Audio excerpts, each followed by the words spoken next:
flute skills are immaculate, man. Listen. What up, everybody? What up, what up, what up? Morning to you, one and all. You already know what it is, man. We doing another episode.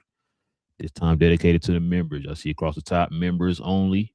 We do this every Friday morning, just our way of showing thanks to the members of the channel for showing love to the channel in a special way. And we appreciate you, man. Welcome, welcome. Listen, you guys already know how we do. We do shows like this every Monday, Wednesday, and Friday. Talk about all things NBA related. As y'all know, there's so much going on in the NBA. You know what's crazy, bro? I was sitting there thinking the other day, we had way more stuff to talk about NBA related than we did. We had just one team. That's crazy. I guess because you got more to cover. You know what I'm saying? More teams got more teams, more problems. Always, I see what you did there, Biggie. But you know or Frank White. But yeah, bro. I feel like we just got. It's always a different topic you can choose every day, depending on how you want to go. You want to be happy, sad, you feel me, angry. Yeah. Yep. So listen, if you guys are new, do us a favor, hit that subscribe button. Join us here every Monday, Wednesday, and Friday, and also too, everybody hit them likes for us today. Please. Hit them likes. That it definitely helps out the channel in more ways than you know. Please. Also, too, members, you already know. If you got any questions, any comments, you already know what to do, man. Just go ahead and put it there in the comments section. We'll get to it there toward the end of the show. All right, King, let's get to it, man. But before we do, let's stop and show love to Fanatics. This I Was Told segment is brought to you by the folks over at Fanatics. Fanatics is the world's largest collection of officially licensed fan gear from all the leagues, teams, and players you love the most, including WWE. You can earn fan cash to redeem them in your orders, jersey protection for when your favorite player is traded or changes teams. They also have an unrivaled selection of authentic fan gear and Fanatics exclusives that are only available on the site. So if you need some merch and are interested in helping the channel, scan the QR code on the screen or follow the link, which is always in the description. All right, man. You ready to get to it, man? We're just gonna have some topics here. We're gonna hit real quick, man. Of course, you already know. This is a little bit of a recap.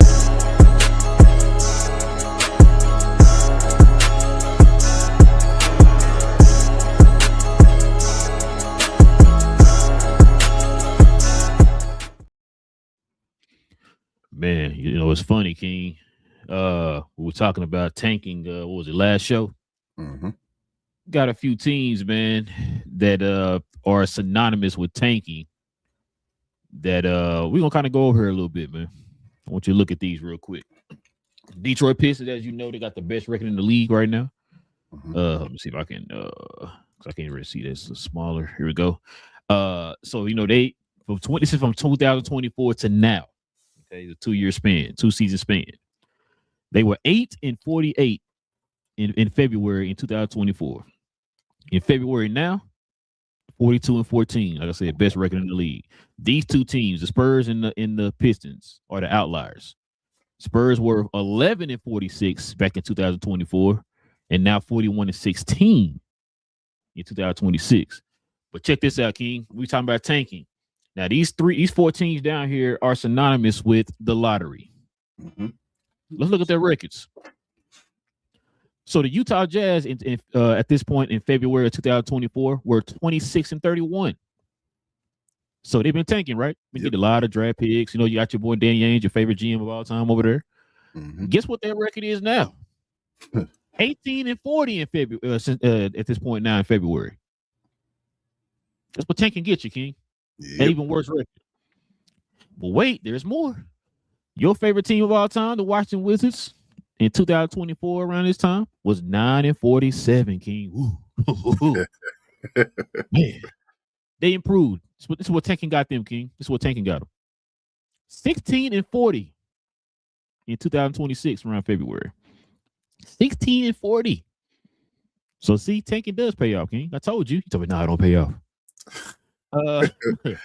New Orleans Pelicans. So February, right, of 2024, they were 34-23. Tanking. Guess what their record is, King? What is 16-42 in 2026. Ain't that well? It's crazy. And this the kicker right here, King. This team has literally lived in the lottery. I think they don't change their names from the Sacramento Kings to the Sacramento Lotteries because check this out. In 2024, they were 32-23. Remember, they had a good season that year. Remember that?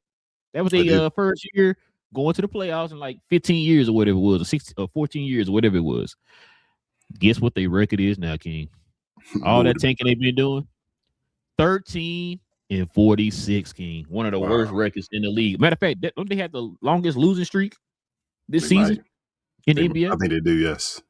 Didn't they lose like, what was it, 13 games in a row or something like that? Yeah, something stupid. It just broke their losing record. I guess it was against who was it against? Was the Mavs? I can't remember. I won the Mavs again, was it? Because they beat the Mavs. They beat the Mavs twice already, I think, right? But I don't think they beat them 3 times. It wasn't the Mavs. I'm not sure. Okay. I'm not sure either. I don't remember, but this is interesting right here, man, because remember, tanking is the issue, King. That's what I was told. I don't know what you were told, but somebody called me yesterday from the league office and said tanking is an issue. It didn't hurry up and hung up on me. So I didn't have time to rebuke it. You know what I was like, well, hold on. Can I say something? Oh, okay. My bad. And he even called me on a house phone, King. I didn't know we still had house phones. Jeez. What you think about this, man? What was your takeaway from this? Oh my God, we just tanking is getting out of hand over here, King. But why are you saying that before I go? It's funny. I heard a house phone today in my house go off, and I was like, "Damn, we still got a house phone."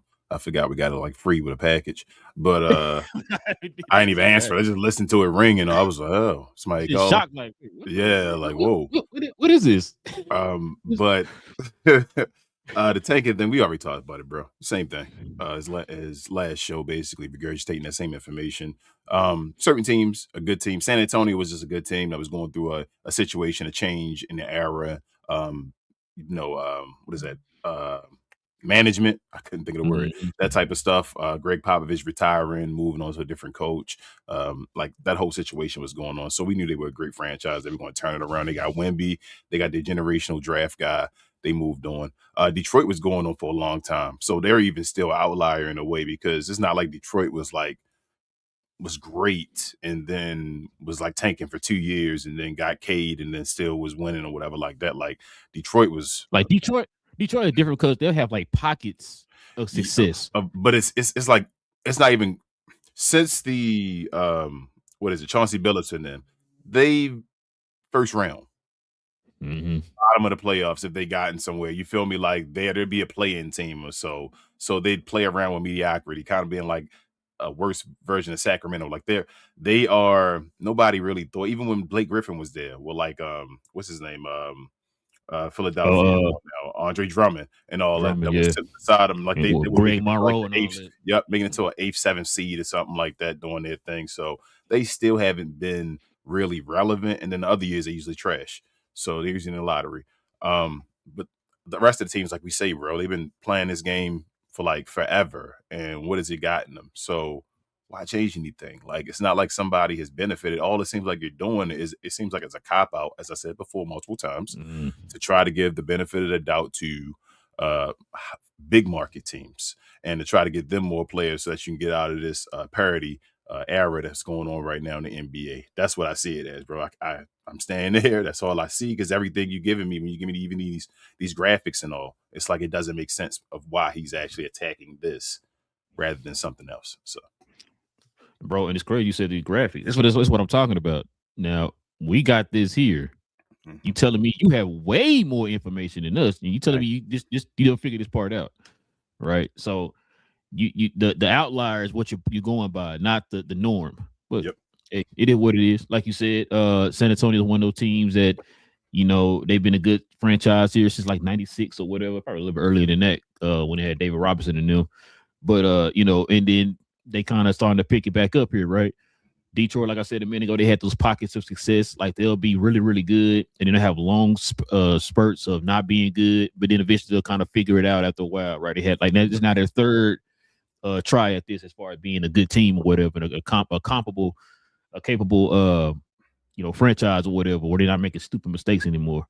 But yeah, like you said, the other teams, talk about Washington, the Kings are the main example. They're the main example of a team that lives in the lottery. And what has that got? I don't even think they try to tank. That's the crazy about Sacramento. And I was just about to say, they're not trying to tank. I keep telling folks that they weren't trying to tank. Y'all remember the pieces that they got? They traded for. Remember they traded for. I think they signed DeRozan. They traded for Zach LaVine. They traded for Sabonis and all this stuff. Right? They added these other players and picked up Westbrook and all that. Russell Westbrook. Yeah. They're trying to win games. You know what I'm saying? They're just not competent at it, especially when it comes to the draft. They're not able to build a team, and they're not able to draft a team. So they're failing on both ends, and so. That's what I'm saying. Like it had nothing to do with them tanking. They're just a bad franchise. And I think we talked about it on the last show when we was talking about the comments that Rachel Nichols made. She said that some franchises are just incompetent. The Pelicans don't own their pick this year. No. Why would they tank? You see what I'm saying? Like and I don't think they gotta. I mean, I could be wrong, but I don't think they own the vice pick. I don't know. I'm not sure, but their pick is their pick is not going protected to Atlanta either, and it's just going. You're going straight to Atlanta. So shout out to Kuminga. They benefit from them losing. So I don't they have no gain from losing or whatever. So maybe the only team you could say on here really maybe Utah, probably Washington, but Washington, like I said, Washington just like the Kings. It's just been bad for so long. It's like they're not trying to tank. They're just bad. They don't know how to. They don't sign the right free agents. Like they've been trying to get people too. Look at all the trades they've been getting. You know what I'm saying? Been making over the last like 3 or 4 years or whatever. They're a bad franchise. You're not oblivious. This dude, Adam Silver's not oblivious. We yell names. ESPN yells the same names of the same guys that we know when they go into their pockets and say, let's tank. Mm-hmm. We yelled about it when Philadelphia was doing it. They yelled out loud that they were doing the process. When OKC was doing it and all, getting picks and stacking up all these picks, they knew what was going on. And now the guy that we yelled about now is Danny Ainge. And then the Mavericks got caught when they yelled out, and they did it just blatantly and was like, come on, bro. Why are we doing this? Yeah, it's got to be some kind of a driving force behind this, bro, because it doesn't make any sense to me. You know what I'm saying? So I don't even know, bro. You said Oklahoma City, bro. Speaking of Oklahoma City, King, I want you to check this out here, man. Old J-Dub, man. The other J-Dub just dropped a 30 ball on the Pistons. Literally anyone on OKC's roster can give you 30, King. It's funny. I watched this game. And some thoughts came across my mind here that remember I told you, I said Oklahoma City is so deep that if Shea was to sit games out, they really wouldn't suffer. Mm-hmm. They have not been suffering. Now you just lost to the best team in the league. That's fine. You know what I mean? And on top of that, it wasn't like they were getting dominated by the best team in the league. They were hanging with the best team in the league without J-Dub, without Chet, without Shea, you know what I'm saying, without their starting five. And they hung with this team. This was their first time playing, right? Yeah, the first time playing. Yeah. Well, that second game gonna be big, bro. And it's gonna be in Oklahoma City. Yeah, because OKC, this for finals. You feel me? Like if they meet up in the finals and all. So could be, yeah. Mm-hmm. So that's why when I seen this game, well, I was gonna be petty and be like, "Oh, so you telling me Shea hold these people back?" Nah, bro, he doing this thing. I remember them conversations. He doing his thing. No. He stacked up, bro. And then you feel me. But after a while, it's like any other great young dynasty. People gonna start leaving. You feel me? And it's gonna be up to Sam Presti. Go ahead. I'm sorry. It's funny. It's funny you said that. You remember we talked about this maybe what 2 years ago. And people was talking, maybe like I think it was last year, I can't remember. And people were like, "Man, they're gonna be so stacked and this and that." And then we were talking about how what was it? J-Dub, Chet, and Shea are all getting paid stupid amounts of money, right? They making and we were sitting and we were trying to tell folks like, "Yo, everybody on that team is not gonna be around forever, right?" No. But they're in a position to where they can replenish that roster. Like if this guy leaves, they got the picks high enough or enough picks to either make a move or get a guy to replenish that person that you're missing. The opposite of what the LA Chargers used to do back in the day, or San Diego Chargers or whatever. But so guess who is the first name that might be on the move? Probably this summer. Dort? Nope. Keegan Wallace. They're arguably their best perimeter defender.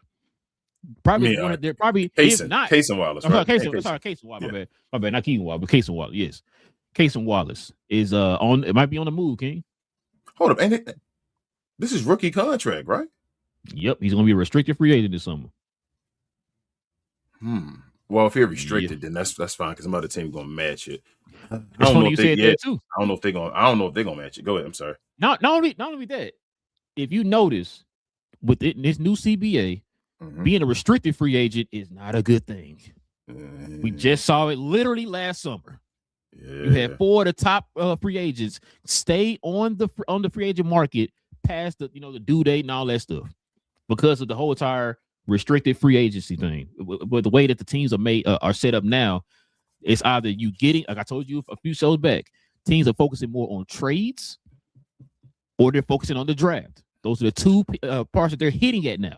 So it's to the point that they even talking about, I heard a rumor about a month ago that they're rumored that they might talk about taking away restricted free agency, which I don't know why they would do that, but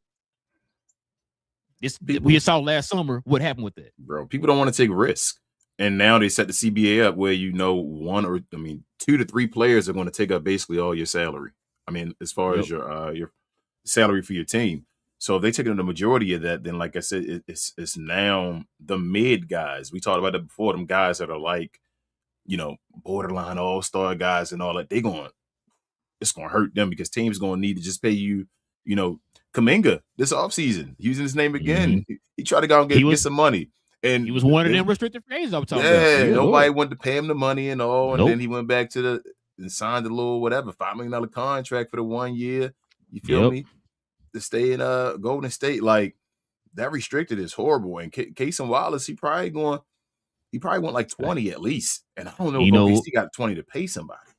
So I don't think I sent it to you, but the article I was reading with Casey, he about to get paid, bro. That's what I'm saying.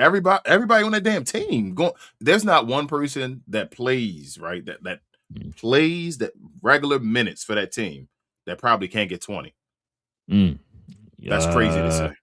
I cannot disagree with you. It's funny. There's probably not one person. Go ahead. You're saying a lot of things that's funny right now because I'm watching that game and I'm sitting there, bro. I did not realize Isaiah Joe was as good as he was. I did not realize Wiggins was taking cats off the dribble, creating his own shot in isolation situations. Like I said, we already know about McCain. We already know about McCain. Why I didn't say his name? We already knew him. We said that when he went over there. That was an excellent pickup. Yeah. Jalen Williams. I did not know Jalen Williams could do what he did. Like I said, I'm watching the game. I'm like, damn. Like I'm thinking it's gonna be a blowout. You know what I'm saying? I think they were missing like 7-8 dudes, bro, or something like that. It was crazy. Yep. Then I think Isaiah Joe ended up getting hurt in that game. So I'm just like, yo, man, they Detroit got this, but bro, they came out like I said. It was Jalen Williams, Isaiah Joe, Wiggins. Shoot, even AJ Mitchell's out too. That's another guy. We've seen what he can do, right? Bro, they so deep. And I think when people say that, I know it's like an overused word when you say deep. But bro, when I watched that game, I'm like, yo, Oklahoma is actually deep, man. Bro, and that's what I was talking about when I said, like I think we talked about it before when people asked us about Shea. It's like we use that overrated word. People think like, oh, he's saying he trash. We're not saying that. We're just saying that, yo, you got look what Oklahoma City had to do, a la tanking, to get that roster around this dude to where you got guys like this doing what they doing. Well, I think what we winning games without him too. But I think what we saying is shine the light a little wider. You feel what I'm saying? Yes. Like not just on Shea. As far as looking at him, this team is ridiculous. And yeah, bro, they everybody on the team, like I said, I think they can get about 20. We didn't talk about McCain. Sam Presti over there making a revolving door. I think that's what his idea of what he wants to do. He got his guys, set. I don't know if Chet should have been guaranteed that guy. We'll see that where it gets there at that point where they have to worry about that. But he did make the All-Star game, whatever. It is what it is. A rotating door though. So where you can basically, you got the draft picks. This guy, you ready to go? All right, we're going to draft this guy, like you said, or throw these draft picks to somebody else to get a guy that we know that can fill your role and do this or whatever. So they fine for right now, bro. Like, they set up for a dynasty. Like the way they situated, they set up for a dynasty. It won't matter until once their picks and all are gone. But by that time, you supposed to win a bunch of championships. So they the team. They set up right now. Shout out to Jay Will and all that, bro. But they not my pick. Even with all that being said, you rooting for Detroit yet? Are you rooting for them? That are they like? I want them to win this year. Not saying that it's Detroit. So you want in your matchup for the finals is Detroit and San Antonio. You want, right? Yep. I want 06 all over again. Sorry, 07. I want 07 all over again. Oh, so you want this to be like the Super Bowl was a rerun? You want the NBA final rerun, huh? NBA finals be a rerun. Okay. You said back-to-back reruns? That's what you say you want the opposite team to win this time, though, each time, huh? I see what you're doing there. You see what you're doing there. I see. See what I'm saying? I'm with you.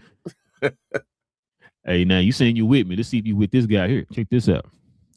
Jason Tatum. Uh-oh. So Jason Tatum has been a full goal in 5-on-5. Team scrimmages at Boston Celtics practice as he's ramping up a possible return this season. Well, King, Boston right now, I think, are sitting number 2 in the East. That's what with Jaylen Brown and a bunch of guys. Mm-hmm. What do you think this is going to do for Boston if he returns? Well, when he returns, because he's gonna be back this season. Depending on how you better play, bro. Depending on what's his mindset. That's the point. It depends on his mindset.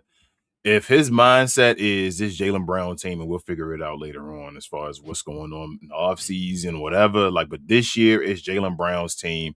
I'm here to do as much as I can to benefit this guy, get some attention off of him, do what I got to do with my skill and all that stuff. The end of the year to finish it. Maybe we can go get another championship in this year with this crazy whatever. Mm-hmm. But if his idea, if he has any kind of like animosity and jealousy, and like feeling like, bro, the Jaylen Brown train was already going before when they won and all that stuff. And he's feeling like I got to come in here and show something, show off, show this is really my team and all that stuff. Then not only will he, like I say, I think he's going to hurt the team in general. But secondly, I think he might hurt himself. Thanks. So, I mean, they in the second seed. I know they're thinking the second seed, let's throw the chips all in. Let's see if we can do something in the East. Maybe make the finals again or something like that. Maybe even win it. Who knows? But damn, Jason Tatum, we're gonna come back. Come back the next year from Achilles tear. So you don't think he should come back? I'm at the point, bro. Just let Jaylen Brown let him have his year. This is Scottie Pippen year. Let him have his Scottie Pippen when Jordan retired. You feel me? Like I feel you really think you go win a chip and come back and do it. But that's scary, bro. Coming back from the Achilles tear. Yeah, on paper, on the surface, it sounds good. Like you said, that gives Jaylen another guy that can kind of get some pressure off of him. Because if you watch that was it the Denver game? Like I think we talked about it before. We watched one of them Boston games. I forgot what game it was. That there's a lot of attention on Jaylen Brown. Like I know he's capitalizing, he's still putting the numbers up and all that, and it's contributing to winning and stuff. But still, that's a lot of pressure. That's a lot of wear and tear. When you got to be the guy, you're getting a bulk of the attention and all that type of stuff. So it'd be nice to get at least one guy to kind of help get some attention off of you a little bit. So instead of you give me 30, you might miss around and give me 33.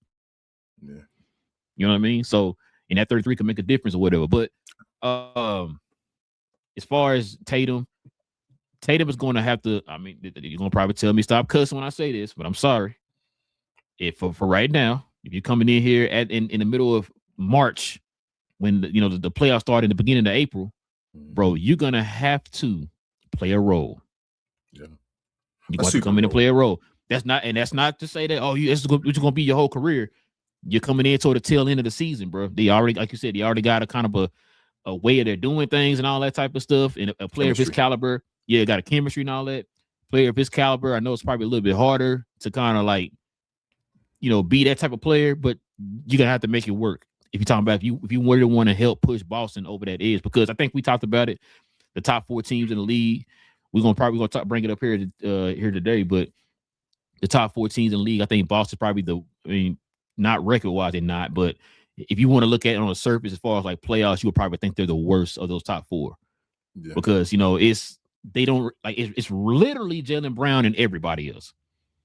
Like there's nobody on that team. You got them together, and you had the Jason Tatum of old Jason Tatum though. Then it becomes yeah. A different story. Then we got to mix it. A lot of people might even pick them over Detroit. You feel me? As far as that camaraderie and that the championship pedigree and all that stuff, like they may actually be the team, but I don't think that's going to happen. First, well, the team was 1 and Jaylen Brown was 2. That's the way they played before. That cannot happen this year. That cannot. There's no way that can happen. And I got a question for you. Let's go even further. Has Jason Tatum ever had a year as good as Jaylen Brown has had this year? That's the crazy question. As far when you say hold on, when you say that, this is what I'm talking about. Mm-hmm. Look what Jaylen. He's never been put in this same position Jaylen Brown was put in. You see what I'm saying? Now let me ask you this too, because this is what I was thinking about the other day when they kind of brought this up. This ain't the first time they brought this up. How is this going to look going forward? That's because I told you. You go ahead. Jaylen Brown just won the Finals MVP, Eastern Conference Finals MVP, and he's doing what he's doing this year, leading to a second seed without any type of help. Right? This is arguably the best season out of any of them. That's what I'm saying. Like, to do what he's doing this year and having them the number 2 seed, everybody thought they were a play-in team at the best. At best, yes. They're the number 2 seed in the East, still with the Knicks and all that over there. You feel what I'm saying? Orlando's will be better and all that. With those teams still over there, they're the number 2 team in the East. This is the best season by either one of them. Pound for pound, this is the best season. But what I'm asking you is, how is this going to look going forward as far as now? Remember, Brown been making a lot of comments. Yeah. Jaylen Brown the best player. At his Jaylen Brown became the best player. I thought I said that to you one day, but Jaylen Brown became the best player on that team once Jason Tatum tore his Achilles. No matter what or what I thought beforehand or whatever like that, it doesn't matter anymore, because once he tore his Achilles and what Jaylen Brown was already doing, established as an Eastern Conference Finals MVP or whatever, and a Finals MVP, and we were already having question marks then. So he had more hardware already technically than Jason Tatum as far as individual hardware outside of the All NBAs. Now, including this year, this is, like I said, he's an MVP. His MVP touch this year is more than Jason Tatum's has ever been any year of Jason Tatum's career. Yeah. That's what I said. This year is more than, and if Jason Tatum is going to come back and benefit this team, he has to understand it can't be a jealousy. It has to straight be winning. I told my Achilles, let's come back and let's get more chips and all that stuff if I can do it. If he coming back trying to outdo Jaylen Brown, it's gonna fail, bro. And this team gonna explode like next year, right away. Let me ask you another question. If you took Tatum off of the team that won the championship, would you still say Boston could have won a championship? No. So if you took Brown off that team and left Tatum, you still think they would have won a championship? Who would have had a better chance? Brown leading or Tatum leading? Without the other. Looking at it right now, like I say, in hindsight, and you got the benefit of watching this year, you would say probably Brown, because Brown, you feel me, won all the awards and all. He was the guy, defending Luka most of the time and all that stuff. You feel me, in them situations. He was the guy. And he's the guy who showed up in the finals. Yeah. Remember? So he was the guy. So you would say that, but I'm not going to lie and say I thought Jason Tatum. I still think Jason Tatum was the better player when they played together. I'm not going to change my opinion and straight be like, oh no, I said that the whole time. No, I thought Jason Tatum pound for pound was the better player. But after the Achilles injury, it doesn't matter what I thought before, because now Jaylen Brown, I think, is the better player. That's it. They were close enough. They were a year apart as far as draft and all that stuff. He tore his Achilles. That's what I was about to say, because when you said close, I mean, we always talk about they're closer to each other than like Tatum is to Luka. We had that talk before, right? Yeah. And so they're so close, you're looking for, okay, one of y'all got to do that something that's going to pull you away from the other one. There's people who say, okay, definitively you're that guy. Shout out to Ben. To see that. Yeah. Shout out to Ben, bro. But I thought Tatum, here's a better way to explain it. I thought Tatum, when he's playing, was a top 5 player, right? Mm-hmm. I don't think Tatum will ever be a top 5 player anymore. I don't think he'll be a top 10 player anymore. I think Jaylen Brown has now crept into the top 10. I never thought Jaylen Brown would be a top 10 player. And shout out to Ben, because he said he was that good and all that stuff. But that's what I'm saying. So now Jaylen Brown has taken that step to be in that part of I got him as a top 10. But I don't think, like I said, I don't think Jason Tatum will ever be knock on wood, maybe he will be a top 10 player again or whatever like that. I think Jaylen Brown is now above him. Yeah, next year going to definitely be interesting for them. All right, man. Let's see what we got up here next, man. Let's see what this one is. So the Lakers got a 2-man lineup, King.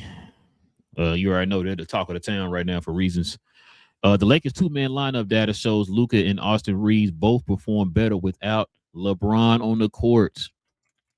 So that's some net rating. Check this net rating out right here. So Luka and Reeves are a plus 4.6 in the net rating. LeBron and Reeves, negative 5.3 net rating. Luka and LeBron, negative 5.7 net rating. Yeah. Yeah, we kind of talked about this before right here, man. Yeah. What's your thoughts on this, though? Younger LeBron would have been no problem. Two of the best minds ever played the game, as far as especially offensively. But young LeBron just can do anything. This ain't even about Bron, Reeves, and Luka. I don't feel like, bro. I said it. It's already done. It's the divorce between LeBron and the LA Lakers. LeBron got to get off that team. He got to even retire or just get the hell away. This is over, and it sucks because I'm gonna give Luka the benefit of the doubt here on this one. You know, I've been harsh. But it sucks because every year is like, damn, there's something I gotta wait for. You feel me? Like, well, there's something in my way or whatever. Like, then it's like that sucks. Like, it's like, damn, you in LA now. They have the magnifying glass on you, like we say they have, and they are. They're cooking Luka's ass, as they should in a way. I'm not against everything they're saying, but at the same time, him dealing with this LeBron situation is like, damn, come on, man, like this now and supposedly personal situations and all I won't get into, but it's just so much on his plate. It's just like, then it just adds another something. Like he did something to the basketball gods, and they like, here's something else, Luka. He's like, damn. But yeah, this team the Lakers. Last year was a huge year for Luka. This year is one of the biggest years for the Lakers. This offseason. So last year was the year. Get your body in shape, Luka. Start that trend, and hopefully you continue that this offseason and continue forward. This offseason is the offseason for the Lakers, though. The Lakers have to make that move, the right move this year. The Lakers need to be contending for a championship next year, or this all is over. Next Facts. Let me say something, bro. With this right here, so like you said, you already know you be talking about Luka. You know how I feel. I've been telling you here the last few weeks or whatever my thoughts on the whole Luka in LA, which you kind of should have seen this coming because that's how it is in LA. Then on top of that, you in LA and you're playing with LeBron, so it's like times 10. You know what I'm saying? As much as I think I asked you this about a few weeks ago. I said, does this seem like it's getting more narrative driven with LeBron this year? And I know you were saying, because he's about to go out and all this stuff. Now we're hearing talk, rumors that he might not be retiring. He'll probably go over to like Cleveland or something for a year, whatever the case is. Mm-hmm. Bro, I'm gonna say something, man. And I've said this before. I've never really been like no LeBron fan or anything. I might have owned maybe 2 pairs of shoes the whole time. Like I said, the one pair of shoes I had, I was walking my dogs in. I ended up throwing them away because the bottoms were coming apart. I got like one pair of LeBrons up here. I got this original, LeBron ones, the generation ones. I got them. You know what I'm saying? I thought he was fire into Miami, but finish your point. I'm sorry. Nah, like the teams were like the only one. I had some teams and some nines, but other than that, like I really like LeBron in I'm not the biggest LeBron fan. And then but I was always one of those people, like, I'm not going to sit here and argue like he's great. Like, he's a great player. Like, I'm not going to sit here. I try to ignore all the extra stuff and just focus on his game. I know a lot of people don't do that, which, listen, from what I've been seeing this year, I cannot blame these people. Like, when you hear, like, Big J and them say what they say, I can't even blame Big J and them because I'm starting to get to that point. Mm-hmm. It's getting very annoying. Like, I never understood, like, yes, the NBA does come with other, things outside of the NBA. I do understand that. But when your main drive, your main goal is to push that instead of giving us the true product on the court, that's when I start having issues.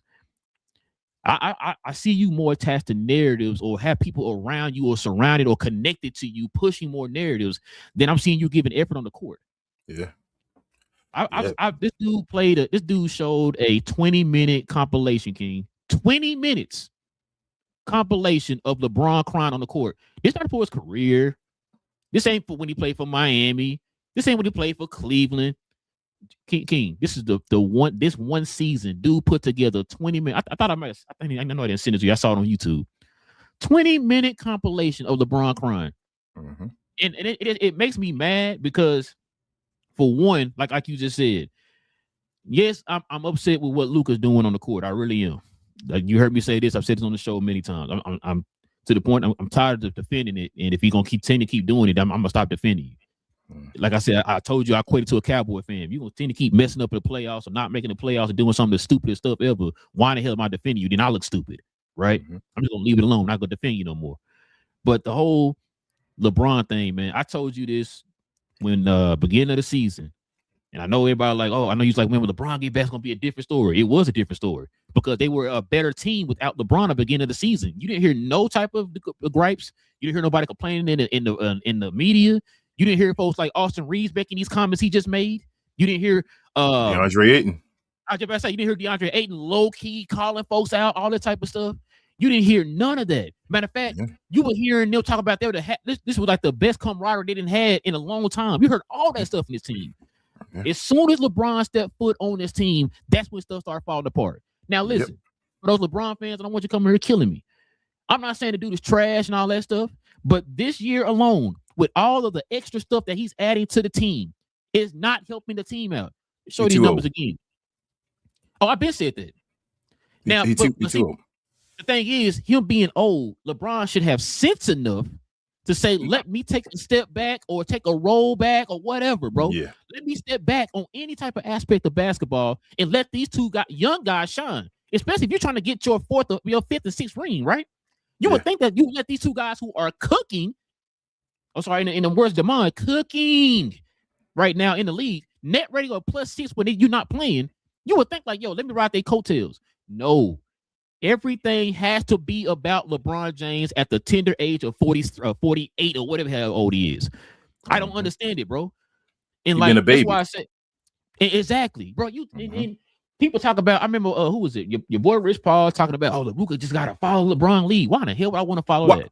That's the point. I was just about to get to you, bro. What's the best? What do you feel like the best version of Luka Doncic you've seen so far was? What year? So one of the years in the Mavericks, pick one. The year where he went to what? What you feel like? He went to the finals, right? You feel like that's the best year he had, right? Yes. Remember, I told you this when we talk about this. We talking about LeBron. I remember I told you this from the get-go when they teamed up. Not just because I wasn't saying because that first year they kind of struggled together, whatever. Like with example, we said with Kyrie, right? If you watch enough basketball, you see certain things that like, okay, now you know what? Get him a little time. I think they're gonna get it. Yes. Like you just said, what did they do? They got to the finals the next year. Yes. You know what I'm saying?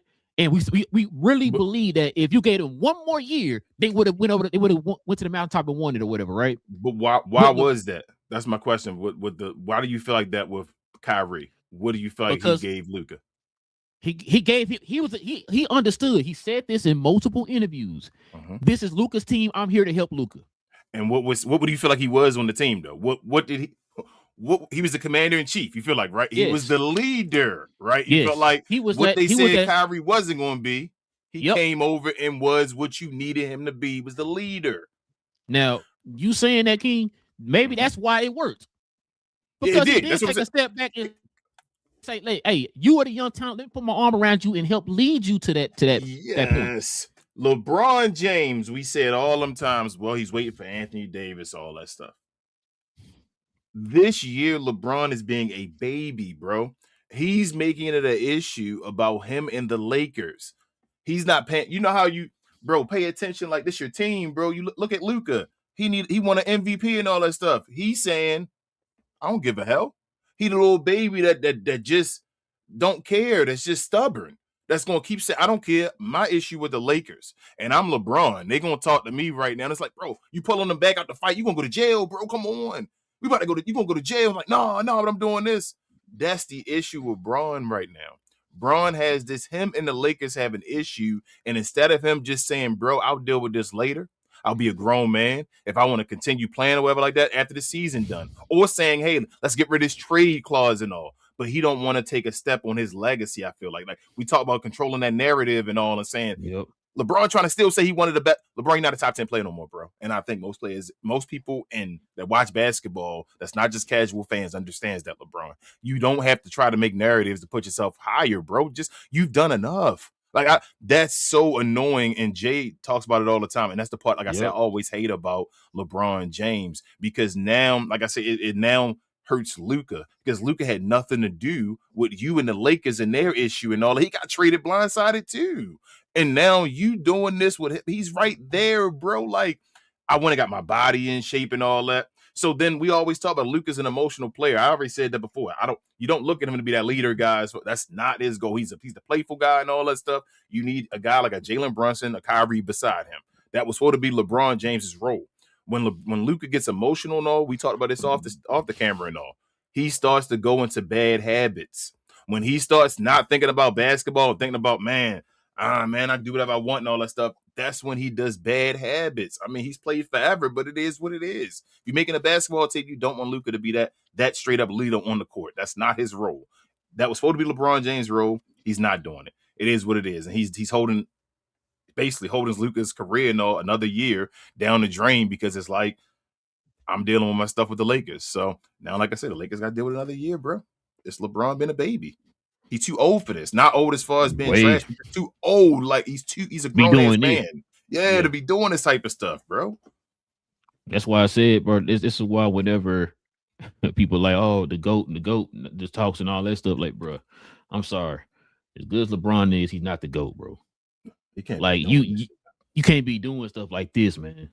And the part that I don't like is, now, like you said, people calling out Luka and all that. I get it. I can't be mad at you for calling out Luka, but I need you to also keep that same energy with the other guy. And we always talk about, man, if people can kind of just step back and take a broader perspective of things. Like I just said a minute ago, I don't remember these talks happened before LeBron got there. Yeah. Before they got, everything was clicking. You had your 1-2 punch or whatever. Everybody was moving. It was flowing. The offense, the team, the like I said, the chemistry, everything was good. Yeah. This was one of the top teams in the league.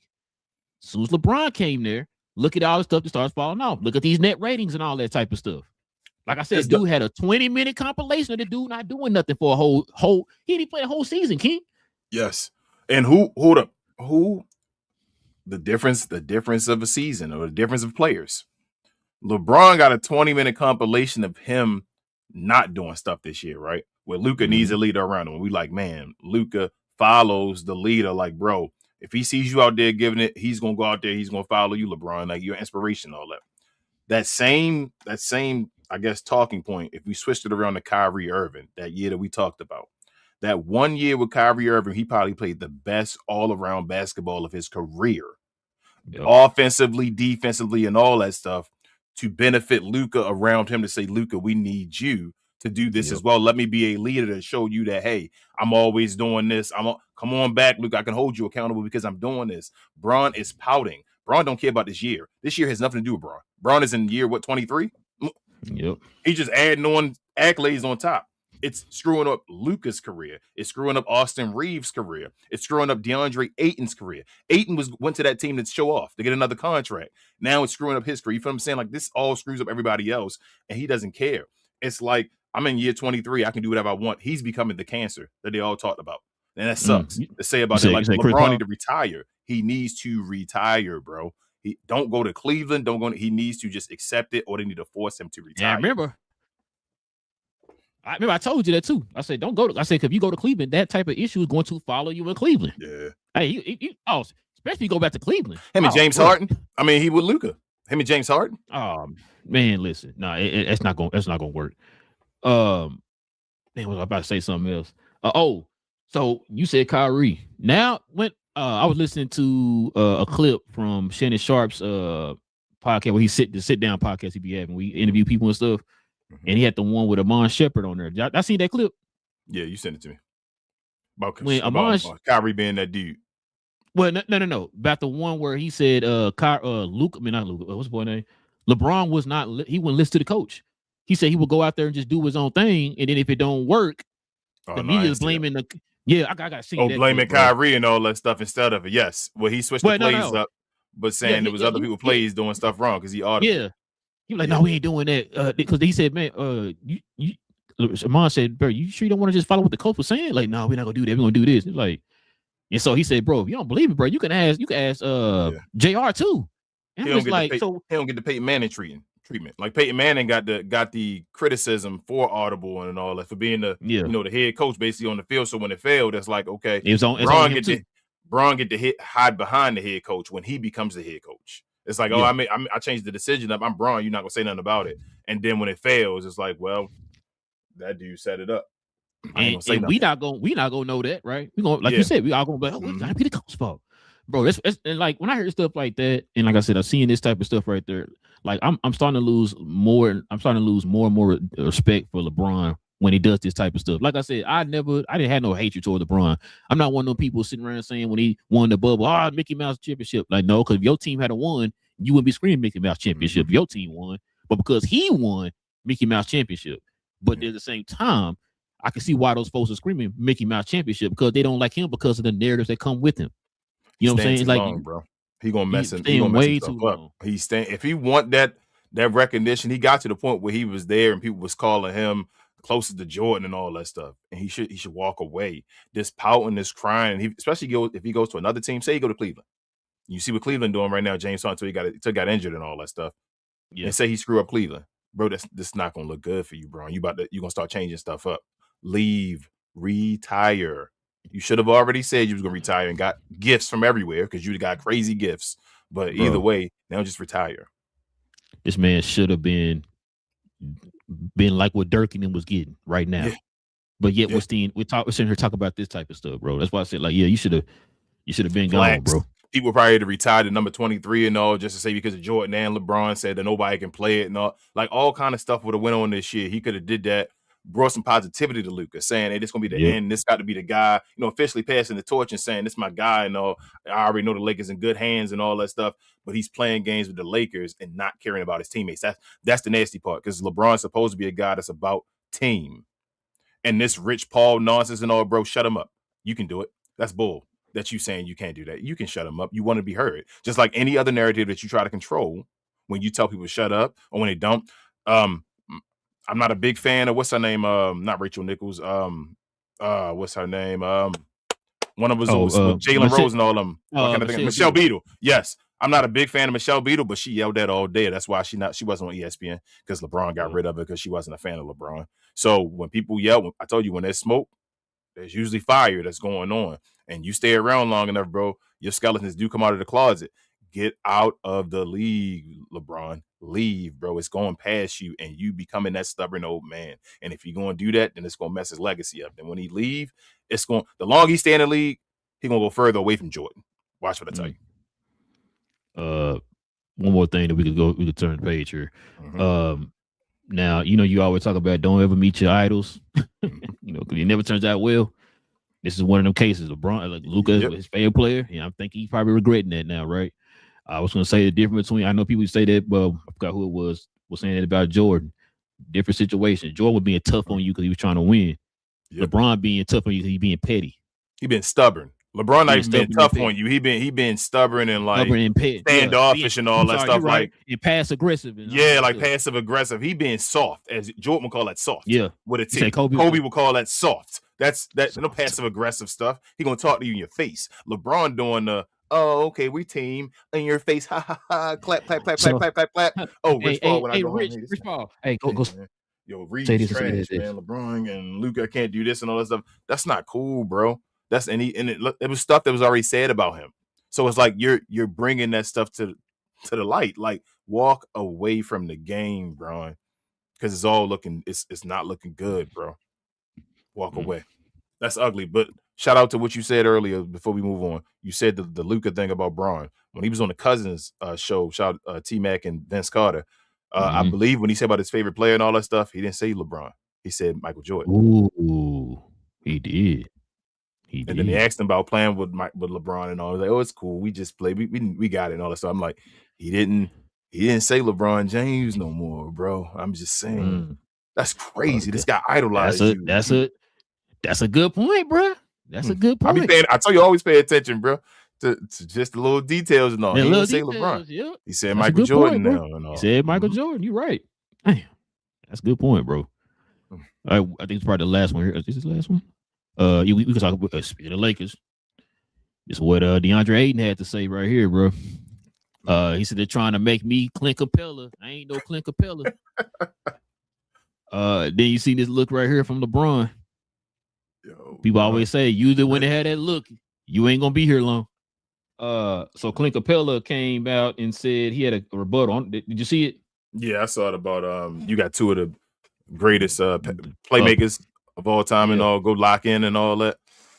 I mean, Clint Capella hated because his name being thrown out, his name kind of being thrown around as just a rim roller or whatever, just getting lobs and getting rebounds. That's Clint Capella. And making a bunch of money off of it. That's why they say his name. But at the same time, I do understand what Ayton's saying. Like we just said, like he's not getting the best out of these guys. At one point, Ayton was dominating, bro. Beginning of the season, we was talking about Ayton where everybody at. You feel me? What's going on? Ayton out here doing what Ayton got to do. Then he thought, bro, I got these guys. Austin Reeves was even giving them assists and all that stuff. He was getting involved. So when did all this start? Look, I'm just saying, bro, that look with LeBron and all that. They asked DeAndre Ayton, have you talked to LeBron and all that? Even up? He said, no, this dude ain't say nothing to me at all. It's passive aggressive, bro. Them fake ass looks. And then he go over there giving vibes and all. Go ahead. I'm sorry. Well, I'm glad you said that too. Hold that thought. Remember what you just said. I need to go back on that too. Also, remember the comments that Ayton made a couple months ago when he was talking about accountability? What did he say about LeBron? Oh, we can't just go to LeBron and tell him this and that and that. Oh, why can't you? Because you can't. I mean, you paying attention. That's what I'm saying, bro. You hearing the words. He literally told you the truth. He said, we don't go to LeBron and talk to him. What was that you just said about being the fake thing? That he'll look you in your face like that on the side while you're not paying attention and they catch him off screen, but then he'll go and high five, clap with you and all when you do a play and all that stuff. Why does that sound familiar? It sounded like another player mentioned this. It's Anthony Davis.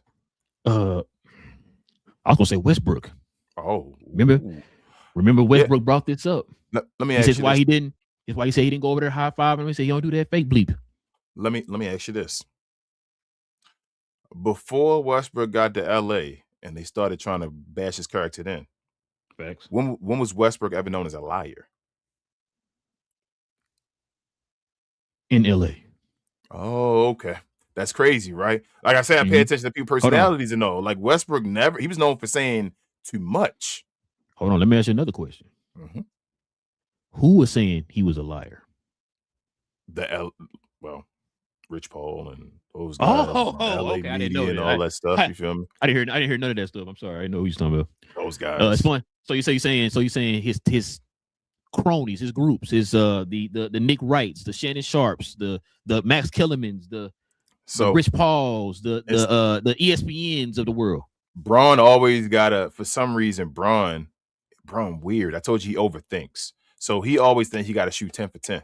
You feel me? At everything. And it's like he can't make a mistake. So I think when he does not think, that's why when you see him come down the court against Cleveland versus Toronto for the game winner, just bank, when he just shoots and all, when it's no time to think and he just does. I talk to BA about this all the time.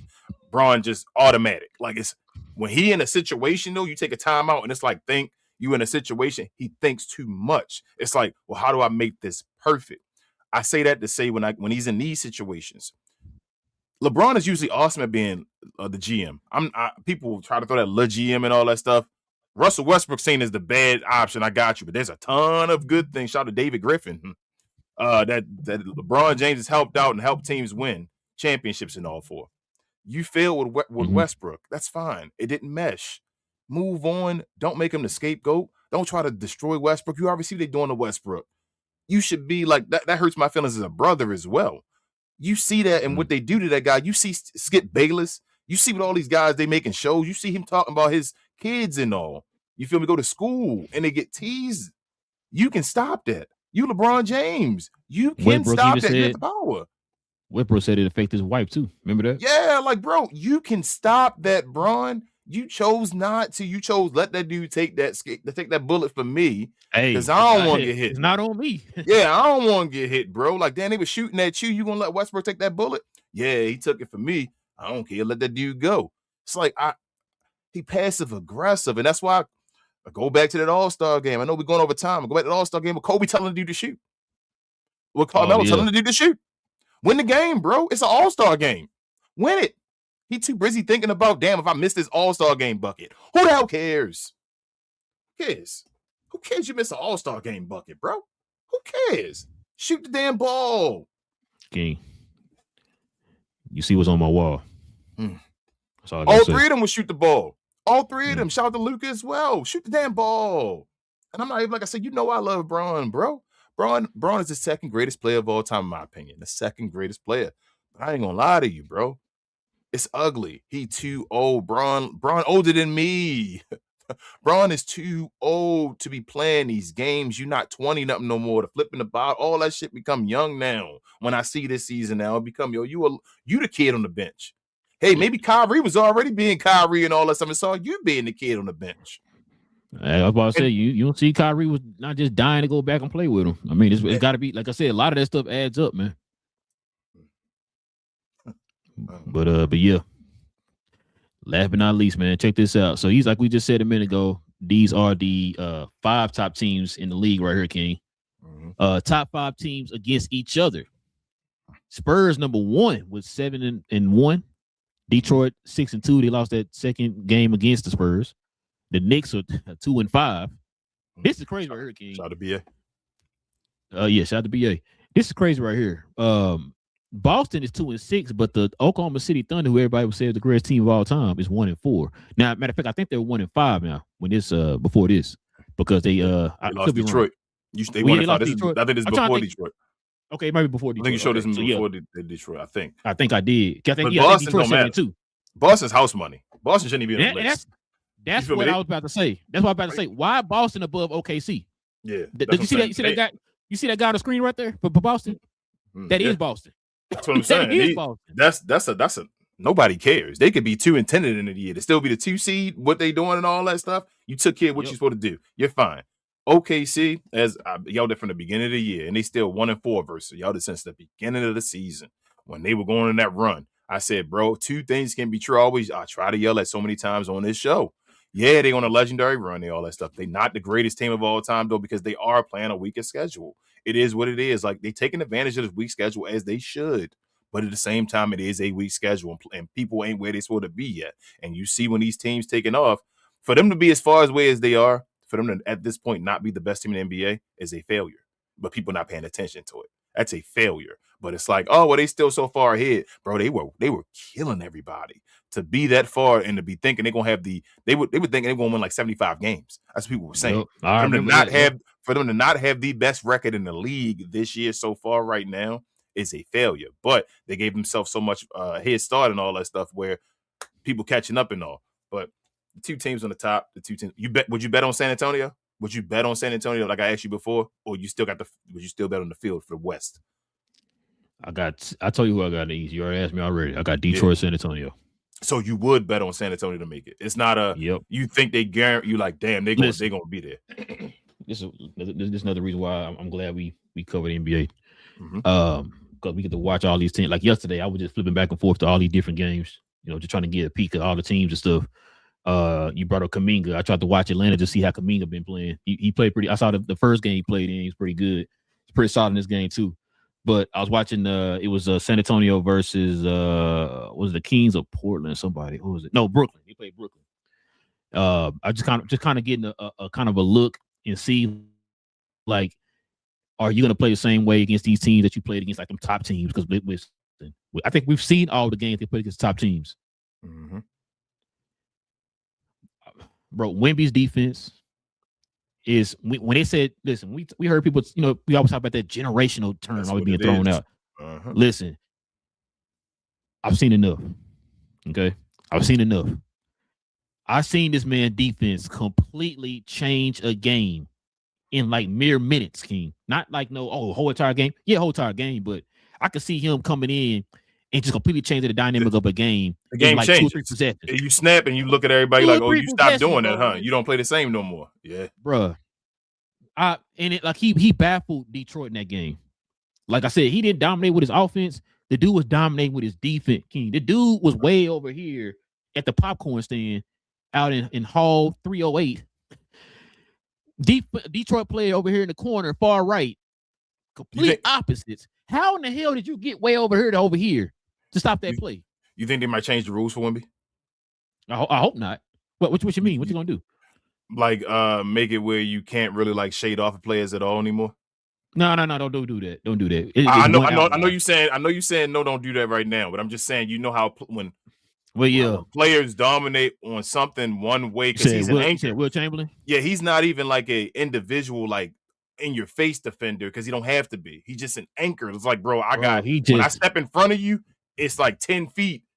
Pause with my hand up in front, like you can't do anything. So I'm thinking they may go where you got to stay attached to your guy, and then you put him on a guy where you try to spread him out, and then he can't come around and all that stuff. With it, the league just change rules. That's what they do when players dominate in one way, and they just stop something. The teams dominate.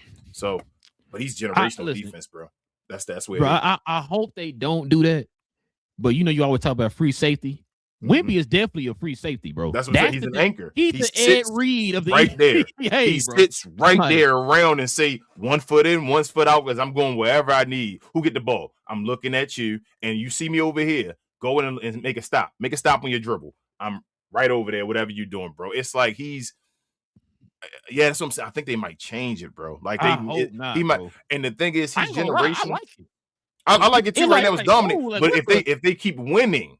That's when people are going to dislike it. You feel what I'm saying? If they get to a point, but they're keeping him healthy. That's what I'm saying. He's just like Ralph's. All them tall dudes, bro. They've been the same. It's just they can't stay healthy.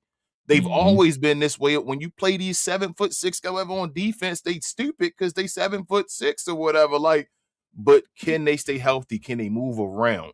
That's going to always be the thing with Wemby. He's going to be generational defensively no matter what. He's 7'6", damn near, bro. Like, and he can move. Teams think that they can get physical with Wemby like they did in that Detroit game. He played through it. That's what I like about. Listen, I'm gonna tell you now. I think I already told you. There's a bunch of players right now in the league that I've been keeping an eye on. They're starting to become some of my favorite players. Wemby's one of my favorite players. Especially, I tell you that game 1 we watched when he played the Mavs and he dominated. I said, bro, I seen enough. The kid's one of my favorite players, bro. Just because of his temperament, his the way his outlook on the game, the way he looks at the game, the way he approaches the game, the way he plays the game. Like he kind of got like an old school type of mentality, bro. Where I'm not trying to be everybody's friend. I'm trying to kill you, no matter what game you play. It could be a preseason game, it could be a regular season game, it could be a all-star game. We about to see it in the playoffs, all that type of stuff, right? Like that's what I like about the kid. The Cade Cunninghams, the Jaylen Browns, the VJ Edgecombs, like, you know what I'm saying? Like all these players started to become my favorite players, bro, because of how they approach the game, dog. Like the way that they're that dog mentality that I don't care who in my face, I'm coming at you or whatever, right? Like, and and this is why when I think I forgot who said it, but somebody said in a comment section the other day, they were like, the league ain't the same and this and that and this. I'm like, bro, I've been watching these. This is another reason why I say I'm kind of glad we've been watching these games. Because I'm starting to actually see it from a different perspective now. Like, I don't have an attachment to anything. You know what I'm saying? Like, I don't care if you win or lose. I just want to see a good game. That's all I want to see. And so I'm starting to watch a lot of these players, a lot of these teams, and I'm starting to grow a respect for these players and these teams and stuff in the league in general. Because I looked at it different because I only covered one team. But now looking at all these teams and all these players and how they move, their thought process and how they approach the game, how they play the game. It's like, yo, it's just opening my mind and my thoughts and stuff to a whole lot of things for this league, man. And Wemby, one of them, man. He's one of them. You know what you need for Wemby right now? What's that? Shaq. You think so? You know the type of players. Yep. You know the type of players that they talk about couldn't be good, and they always talk about what type of players. Shaq wouldn't be good in his generation and all that stuff right now. Remember who put up 70 against Wemby? Was it Embiid? Who's the most physical center in the league before they got injured? Probably Embiid. It was Embiid, right? When he played his best. Shaq would dominate. Wemby wouldn't be able to move. That would stop the defense from doing because you got you on Shaq. You feel what I'm saying? Like, now I'm not saying Wemby wouldn't get no blocks and all that stuff on Shaq. I'm not saying that. But I'm saying having Shaq down there, though, changes the game because Wemby got to be attached to him. Now you on Shaq back. You feel what I'm saying? Like, it's a difference now. Shaq posting you up and all. Shaq would love playing against Wemby. That would change the dynamic of a team. I mean, he did have the type of issues against a baby Shaq, Zion. Zion was physical. That's what I'm saying. Zion be physical. You need a guy that can put him on his back, bro. Like post up Wemby. A guy that's not afraid to post him up. And right now we don't got post up guys, so Wemby can roam, like we say, like a free safety. Because they want you shooting threes and stuff. Exactly. But now you need with Wemby, so the game always changes. That's why we say stop trying to win like somebody else. The game always changes. Now with Wemby playing, now you need a Shaq.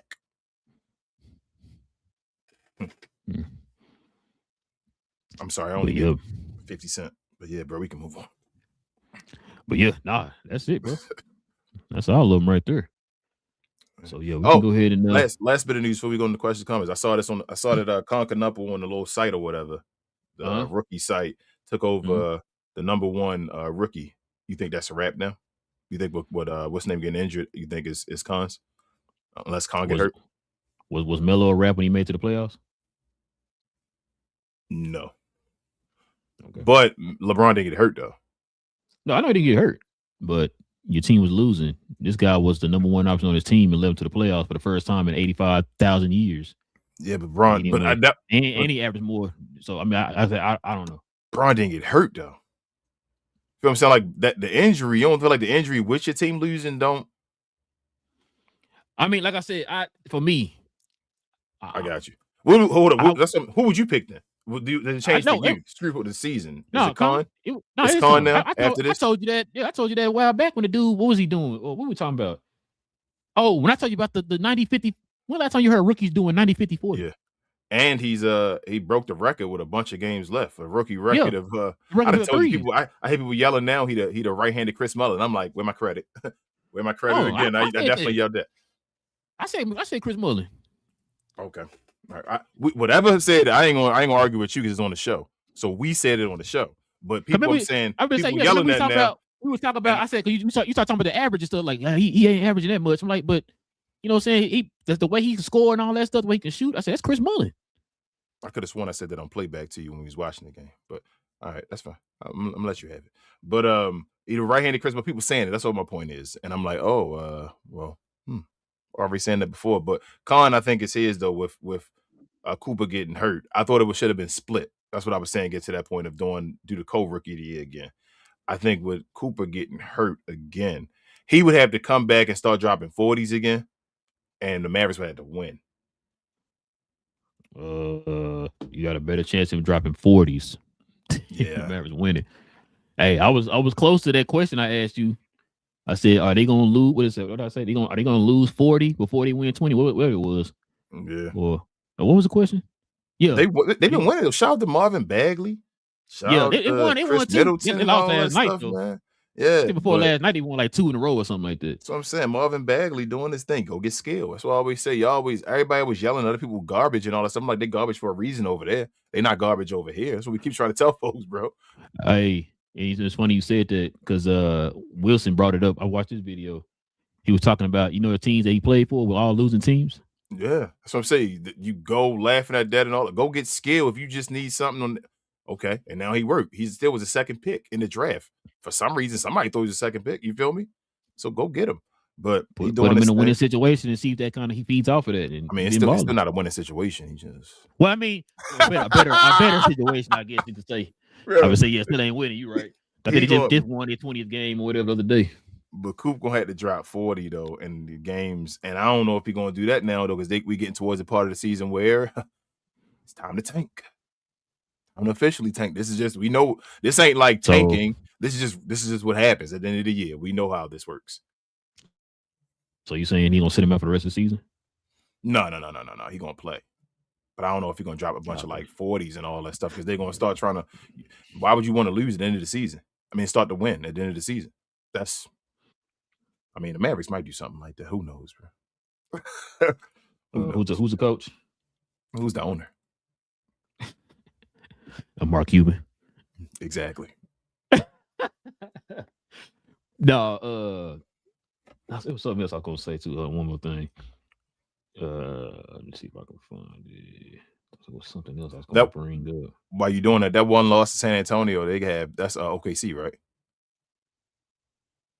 And the what's the name? The Oh yeah. No, not the tournament. The tournament. It was not the tournament. They won the tournament. Remember? Oh no, San Antonio. Did they win the whole thing? They got to the finals. No, not the whole thing. They beat them in the tournament.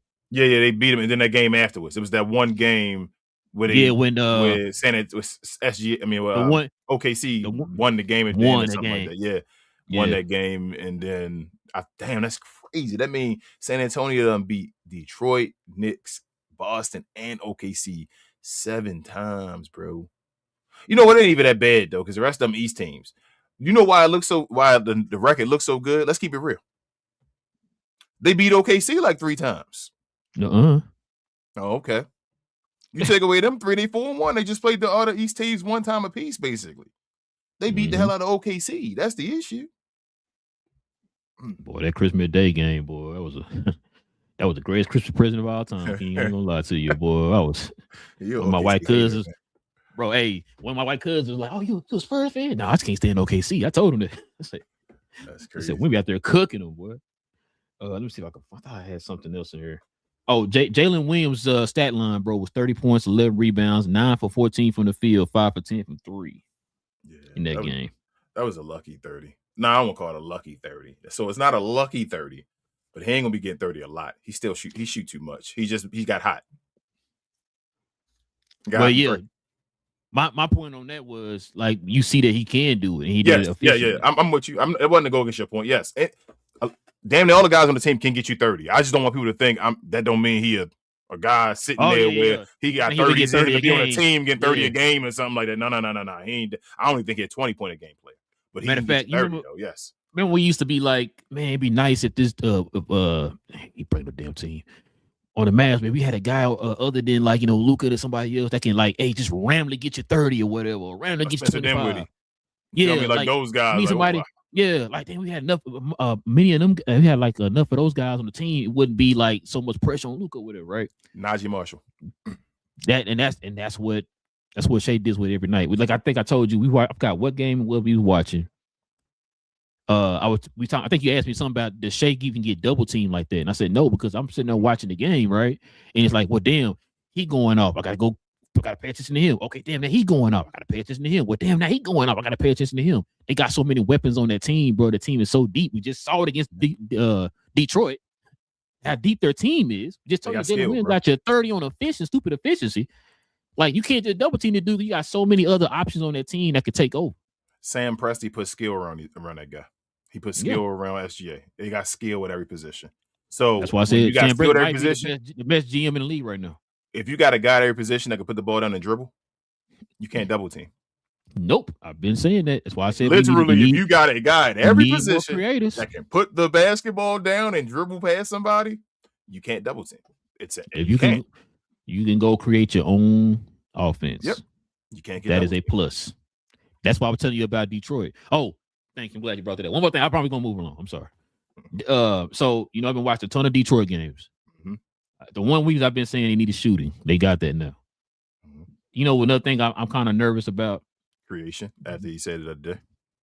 Well, no, they got guys to create. They got enough of that. They need a consistent third. Well, no, they need a consistent third option, bro. That's why Cade Cunningham's so high on the pecking order as far as the MVP. So it's the gift and the curse. They ain't ready yet as far as that. But you're right about that. But this thing too, this is why when I think it was Cool Breeze said what he said, and I was watching the who they just beat. I'm blanking. Oh, OKC. I watched the OKC game. Uh-huh. And then I heard somebody else say this not right after, but like the next day I was listening to somebody talking about Detroit, and he talked about that third option or whatever, and he was talking about, man, Tobias don't like. They start talking about Tobias, and I was like, you know what? I was watching that game, and that is the first thought that came to mind. He scored those first. I think he had scored a bucket in the inside and the 3 top of the key or something like. No, he shot a long 2 at top of the key, and I'm like, oh, okay. Tobias finna show up today. At the beginning of the game, Cade didn't really go off. He was just setting guys up. Mm-hmm. And I think Jalen was kind of going off a little bit. Jalen Duren was going off a little bit. And so I'm thinking like, okay, so this is going to be that game where Tobias finna go out and kind of get him a boost. You know what I'm saying? He will be the third option. You want to know what Tobias finished the game with? The same amount of points the first quarter? Yep. Yeah. And that's what I started thinking about that too, because remember I told you it was tight, like just going back and forth, I think all the way to like 3 quarters. Mm-hmm. And you saw guys like Ron Holland, another D-Dub finest. He was out there balling for a little bit. He's more of like an energy guy. He's kind of like a Sir Thompson type guy, right? He can score off the dribble and all that stuff like a Sir can, but those two guys aren't known for spacing the floor. Like I think Ron's shooting like 20% from 3 or something like that this year. Yeah. And so I was sitting there thinking, if Cade and Jalen didn't do what they did, and if they played against the real OKC team or whatever, like what would it have looked like? Like those are the type of games that when I hear like East Sleep Sixers talk about Tobias Harris, that's what they're talking about. Yeah. Like you getting paid a certain amount, you're looked at to do certain things, but you're not doing it on a consistent basis. So I was hearing a rumor that what's the boy name? Chris Middleton might be getting bought out by the Mavs. Mm-hmm. And there are teams that are looking at him right now. And one of the teams that are looking at him is Detroit. And King, when I heard that, I said, listen here, man. That's perfect. If you can't get one third option, get a couple third options. So that way, if you get 7, you get 10 or whatever. That's complete third option right there. Filling in with bruh. That's what I was gonna say to you. You don't need a big 3 no more. Nope. You need 2. But you need guys that can consistently get you buckets around. Like you need guys that can, let's average 10 a piece together. So sometimes I can get you 15. You feel me? I'm gonna get 30, you 10 and all that stuff. Third option to get the 30 right there that way. Let's find a way to consistently get you 10 a piece between all of us, whatever like that. But here's my thing with Detroit. That Chris Middleton pickup I would pick him as the definitely favorites in the East. Like if they got Chris Middleton, I would sign up. I would say it's Detroit for sure. I think they're gonna make it to the finals. I would damn if I'm on it. It's 2 things Detroit got to do though in the playoffs. They have to do this thing to win a title for me because they don't have a third option, like you said. One, I already talked about Cade Cunningham has to go to a different level. Like he has to increase and go to another stratosphere and introduce himself, saying, "Bro, this is what I do in the playoffs." I'm not okay. So, and I think he will do that. So I think he will too. Second, somebody else has to introduce himself.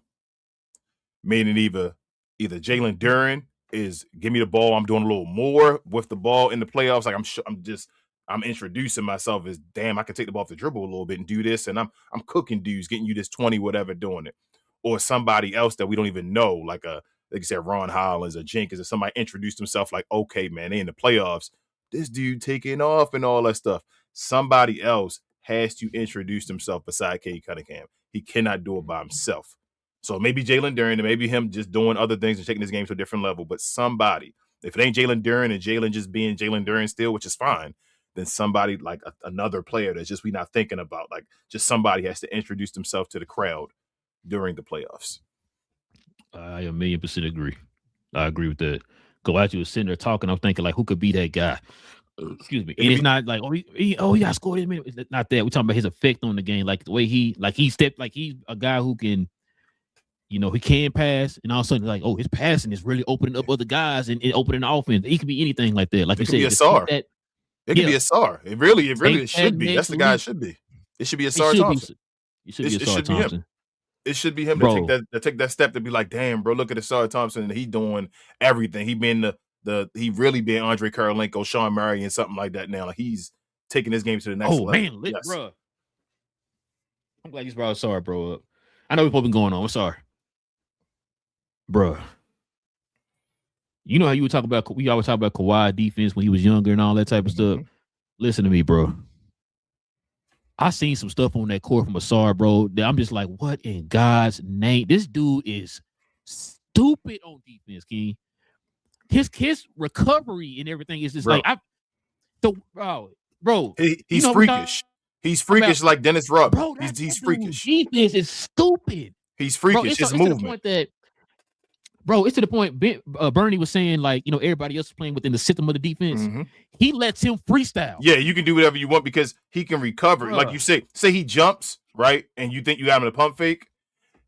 His time to recover and jump again, he's doing that before you even get the shot off.